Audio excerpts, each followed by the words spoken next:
Quick question. When did protein become a culture war? Because lately it feels like every scoop of protein or bite of tofu is apparently a political statement.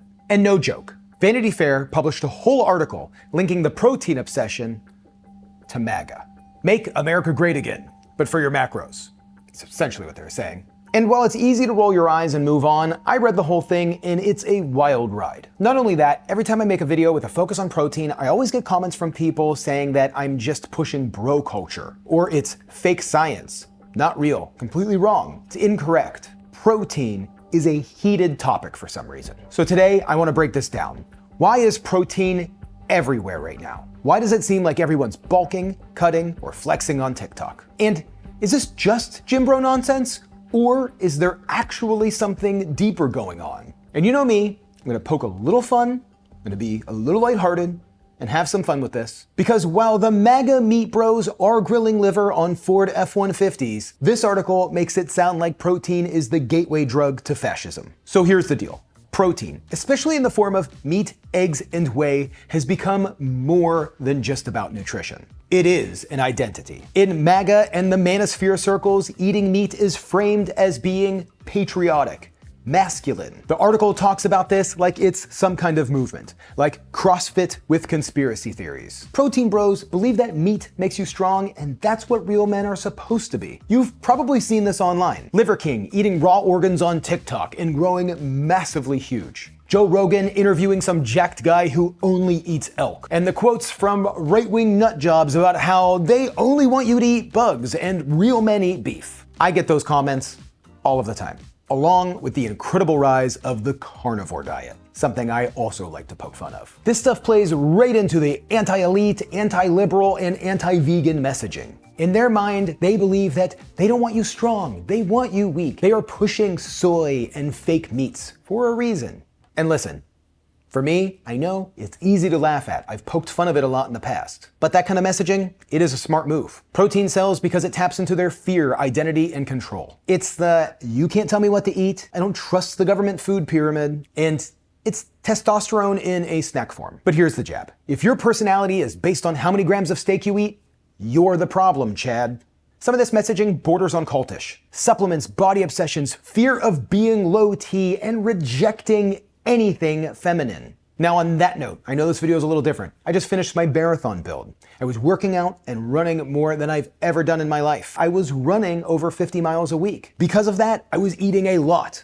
I was constantly hungry, sometimes between 3,500 and 3,800 calories a day. Now that the marathon is over, the training is over, I'm kind of back to normal life, I still had that hunger, and I wanted a little reset and get my body back to normal. And that's how I found today's sponsor, BurnBox. BurnBox is a science-backed fasting kit designed to accelerate fat loss, support metabolic health, and make prolonged fasting easier and more sustainable. It provides everything you need for a successful and energizing fasting experience. I remember when I first talked to my coach about my marathon build, and he told me I would probably gain weight, and I thought he was crazy.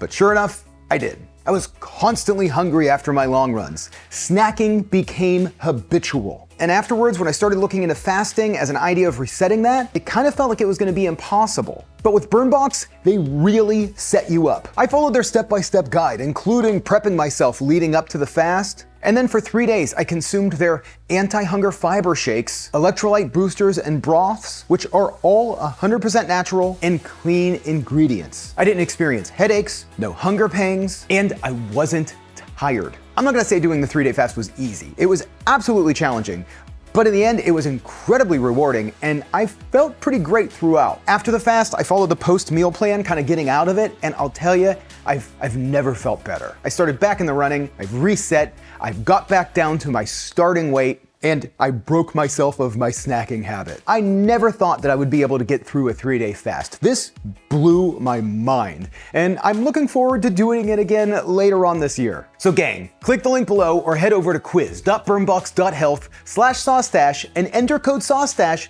to get 10% off your BurnBox fasting kit. BurnBox, thanks for sponsoring today's video and for changing the way I feel about fasting. I am so excited to do this again. Okay, we're back. So if one side is eating beef like it's their civic duty, The other side is reading articles like the one here in Vanity Fair. And to be fair, some valid points are made. The manosphere does promote some toxic ideas about body image and masculinity. Some guys take it too far. Obsession with size, performance, and supplements to the point of dysfunction. And yeah, there's a real rise in eating disorders and steroid use among men. But here's the thing.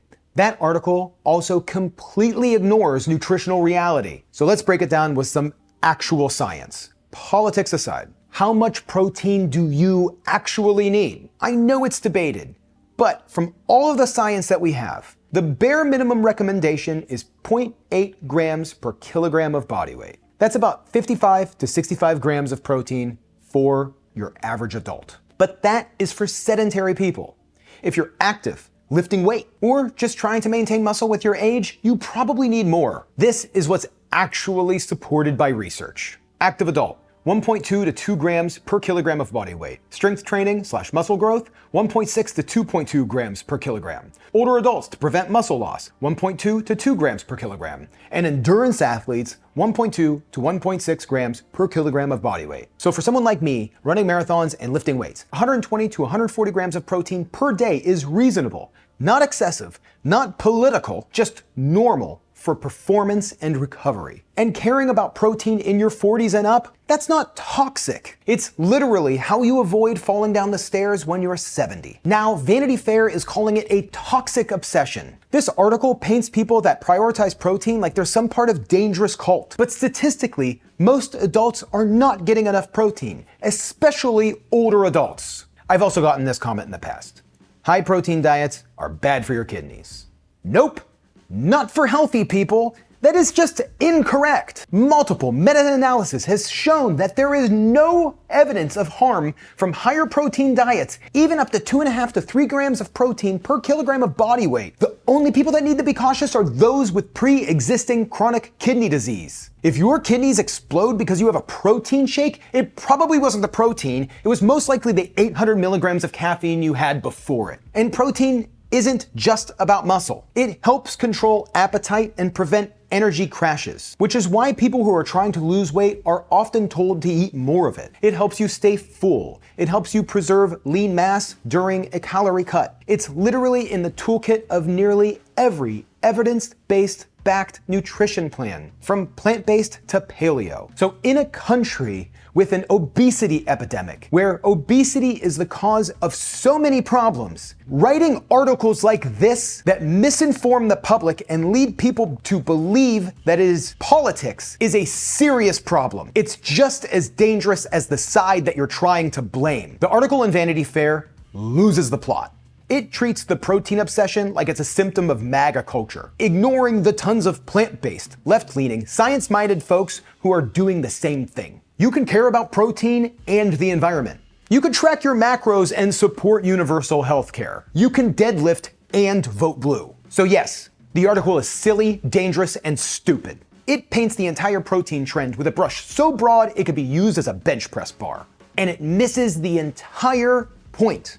Protein is popular because it's effective. The article completely misses the point that protein is trending for everyone right now. It's not just red meat bros in camo shorts screaming about soy boys. TikTok creators are making 40-gram protein yogurt bowls. Plant-based bodybuilders are crushing it with tempeh and tofu. Vegan fitness coaches are recommending 1 gram per kilogram of body weight. Food YouTubers and content creators like myself, Merle O'Neill, plenty of others are creating high-protein meals for a reason. High-protein cereals, pastas, bread, and even ice creams are everywhere. I make videos on protein because for years, people were asking me where I got my protein from. And I'm sure my friend Merle is doing the same. You know it's gone mainstream when protein Pop-Tarts are a thing and they're selling them at 7-Eleven. So when the article states very simply that protein is a male-dominated MAGA wellness trend, it is just plain wrong. This isn't political, this is cultural, and this is marketing. We're in the era of functional food, and everyone, left, right, vegan, keto, carnivore, yoga mom, everyone's buying into it.